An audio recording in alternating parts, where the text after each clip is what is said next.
Monsieur Elimbi Lobé, je dois signaler qu'on vient encore de nous ajouter 30 autres minutes. Alors, professeur Elimbi Lobé, je voudrais vous amener sur un autre terrain. Non, s'il te plaît, avant de m'amener, laisse-moi répondre au discours pervers et pernicieux d'Abba Oyono et même d'autres intervenants. Parce qu'il s'agit beaucoup plus d'expression de sentiments que d'une exégèse des textes. L'article 121 n'a que 2 alinéas.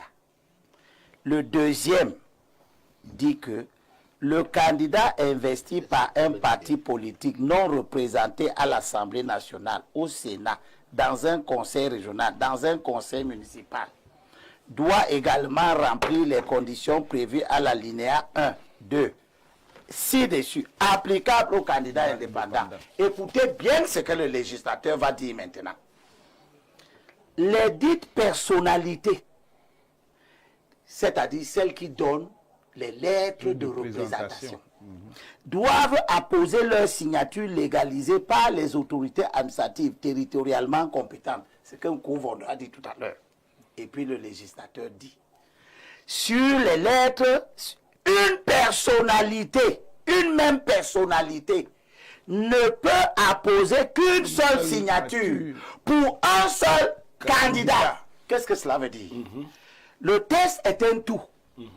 Pour le comprendre, la lettre et son esprit. Si on interdit à une personnalité de pouvoir donner des lettres d'investiture, plusieurs lettres de présentation à un candidat ou à plusieurs candidats, parce qu'une personnalité ne peut donner qu'une seule lettre. Tout à fait. À un candidat dans tout le Cameroun. Si tu as donné, tu ne peux plus donner à quelqu'un d'autre. C'est l'esprit de l'investiture des partis. Un parti ne peut pas investir plusieurs candidats. Oui. Vous venez de nous faire comprendre. C'est ce que je suis en train de faire comprendre donc que, je suis en train de faire comprendre que pour un organe qui n'est pas une juridiction, comme le conseil électoral, si un parti politique, par quelque alchimie que ce soit, présente 2 candidats parce qu'il a donné des lettres d'investiture, vous demandez à Elections au conseil électoral d'aller chercher qui a le droit de faire cette investiture ou qui ne l'a pas. Ce n'est pas son rôle. Non. Son rôle, attendez, vous l'avez parlé pendant longtemps. On vous a écouté. Non, c'est vous qui parlez. Non, on vous a écouté. Ça veut dire que si Marafa signait une lettre d'investiture à Onana, on aurait éliminé la lettre de Paul Biya. Oui, dites-nous. Marafa, qui est membre du bureau politique du RDC. Je continue. Réponds d'abord. Oui, je n'ai pas répondre. Vous avez déjà posé des questions. Oui, mais réponds-nous. On comprend. La question ici, c'est qui a le droit de faire la lettre de parler. Qui a le droit de faire la lettre?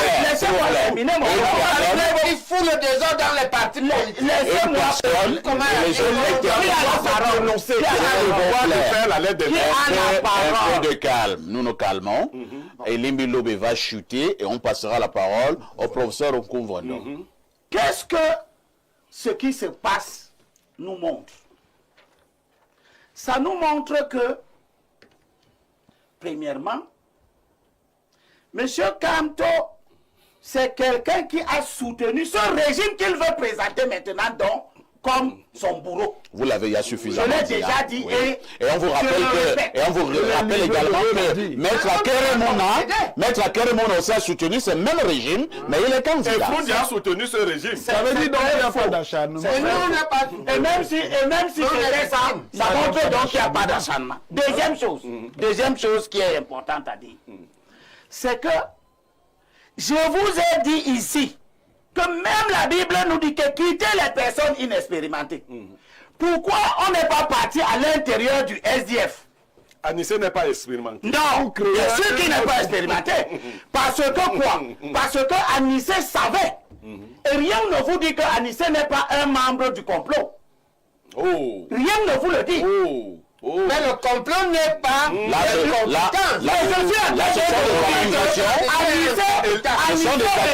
ce sont des accusations qui ne sont pas sur aucun fait. Anissé et Canet, c'est que son parti a un problème au niveau de la présidence. Il le sait. Anissé Kane a-t-il piégé Kamto? Je suis de ceux qui le pensent. Je suis de ceux qui le pensent. Je suis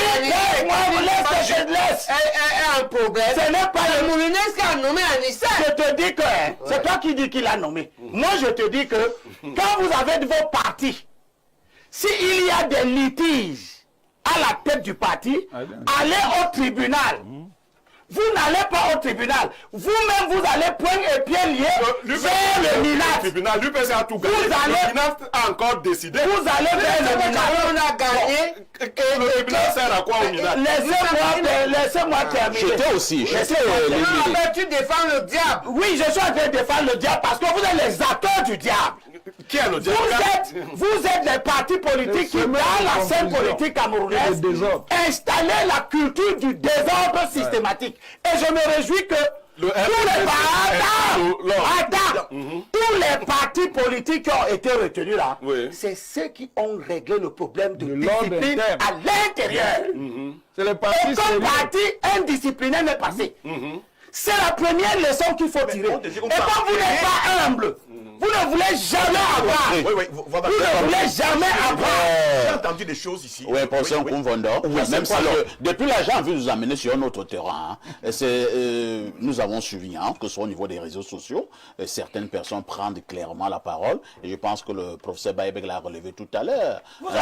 S'il vous plaît. Permettez-moi de modérer ce débat, vraiment.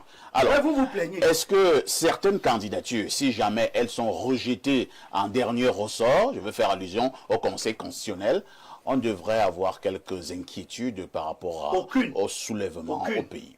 Aucune. Ben moi, je n'en sais rien. Mais celui qui... pourquoi on est militarisé alors? Mais attendez. Si on n'est pas inquiet, pourquoi il y a le militaire dehors? Je te réponds. Non, ce n'est pas ton temps de parole. Ce n'est pas ton temps de parole. S'il vous plaît. Professeur Nkumvondo. C'est le professeur Nkumvondo qui a la parole. Allez-y, professeur Nkumvondo. Vous avez le droit de menacer. S'il vous plaît, Limbi Lobé, s'il vous plaît. Allez-y, professeur. Moi, je n'en sais rien.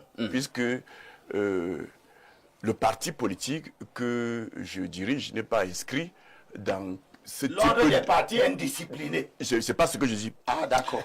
Le professeur Nkumvondo, c'est bon. Mais laissez-moi m'exprimer. Mais vous bloquez les autres. Il faut quand même que je vous dise quelque chose.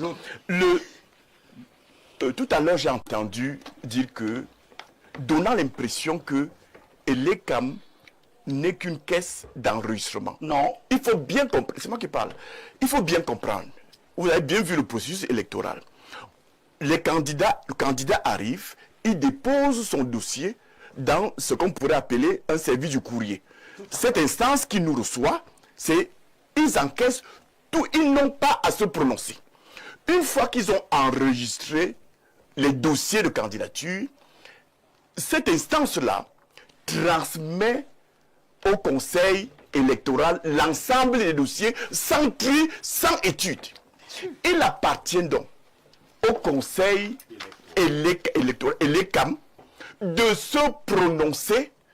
Et pour se prononcer, cette instance-là étudie les dossiers, fait des investigations, parce qu'il doit se prononcer. Ils n'ont pas fait ça.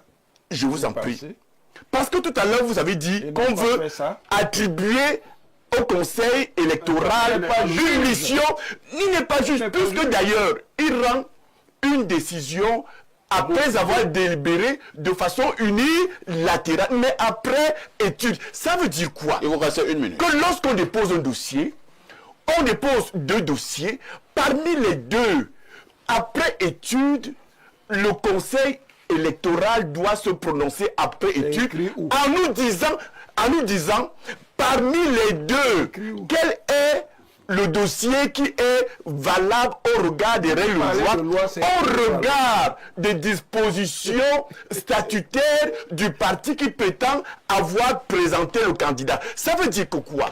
Que les deux dossiers peuvent être rejetés, mais avec des arguments qui ne sont pas limités à la pluralité simple des candidats, des investitures. Non, on doit dire, M. Kamto a déposé un dossier incomplet, il est rejeté. On doit dire que tel autre parti a déposé un dossier et il manque telle ou telle pièce du dossier.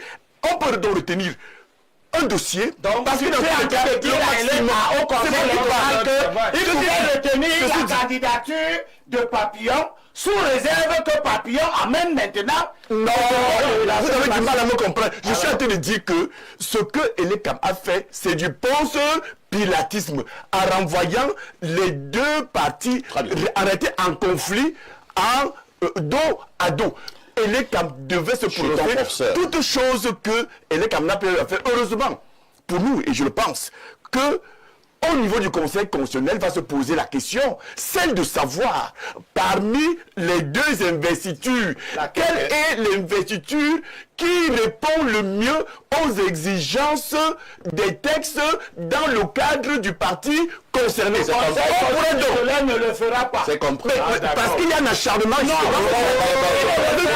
Justement. Vous avez des juridictions de loi intérieure qui sont censées dire qui est le président du parti. Le juge va nous dire. Qui est le représentant moral? Quel est le représentant moral de l'UPC? Nous allons passer la parole. Dieu calme. Nous passons la parole au professeur Baïbek. Je contribue à cette question-là en disant à la Cour constitutionnelle que ce que les Limbi disent est vrai, mais dans un pays normal. Donc la Cour Dans constitutionnelle, une société dans un normale. pays normal. Maintenant, Le Cameroun était payé anormal. Oui. oui, il y a des problèmes. Voilà. On a un ministre à ce que son conseil constitutionnel soit anormal. Mbélobé, permettez au professeur Baïbek de parler. Qui fait entorse à une tradition, à une culture, à une loi, il va nommer dans les partis politiques. Il faut savoir ça. Ça le déstabilise. Et si le Conseil constitutionnel veut assumer la responsabilité de la paix, elle fait ce que nous on fait comme enseignants. Qu'est-ce que je fais pour juger et comparer deux étudiants? Un est un peu malade. Ou bien, je leur donne les malades à examiner. C'est comme ça qu'on peut appeler ça le long, les pratiques longues. Il examine les malades et il veut savoir, je veux qu'il trouve la hernie. Mais la dernière fois, j'ai eu ce problème pratique. Le malade parle seulement foufoudé. Le balai ne peut pas parler foufoudé. On change. C'est le nom d'un des résidents. Vous comprenez? On lui trouve un malade parce que lui ne connaît rien en foufoudé. Attends, quand tu vas arriver au pouvoir, tu vas Ok. faire le conseil Donc, constitutionnel de ton le conseil constitutionnel. il y de a ton l'application brute de la loi. Et c'est pour ça on fait la déclaration. C'est pourquoi l'État a fait que le conseil est 18 juges ou 12 juges. Oui. 10. D'accord? C'est des juges. Ils doivent juger. Aider un peu l'État. Penser à ce qu'il peut avoir des crises. Parce que ce qui va arriver, si on continue à rejeter, on rejette. On va vers des élections tendues. Pourquoi? Et C'est une menace. il faut C'est savoir. une menace. Il On faut va savoir faire que des élections tendues. les élections On a tendues rejeté vos candidatures en 2020. Il y a des élections étaient tendues. peuvent arriver. On a rejeté vos candidatures en 2020. Les élections étaient tendues. Merci, hein. Mais professeur Vous ne pouvez pas fonctionner dans la République en menaçant constamment les gens. Le professeur Baïbek, je voulais On a une guerre là-bas. Je voulais lui dire. C'est donc Merci, les merci. élections. C'est le populaire. C'est vos candidatures qui vont faire que la guerre a fini. Je voulais dire, C'est vos candidatures. Nous sommes déjà à la dernière ligne droite. Nous sommes déjà à la dernière Arrêtez ligne de menacer la Professeur République. Orangini, nous sommes déjà à ce que j'appelle au dernier angle hein, de cette costaud de production. C'est cet angle qui voudrait, et me permettez-moi de modérer, c'est cet angle qui voudrait que nous parlions de la transparence de ce processus électoral et surtout l'apaisement pour l'heure, est-ce que nous devons craindre sur le plan de l'apaisement? Y a-t-il de l'électricité dans l'air? Première préoccupation. Maintenant, que devons-nous faire pour que le Cameroun connaisse un processus électoral avant, pendant et après dans l'apaisement? Vous savez, si les gens veulent créer des problèmes, ils créent des problèmes. Tout simplement, ils n'ont pas besoin que le processus électoral soit transparent, que les règles soient respectées. Les règles ont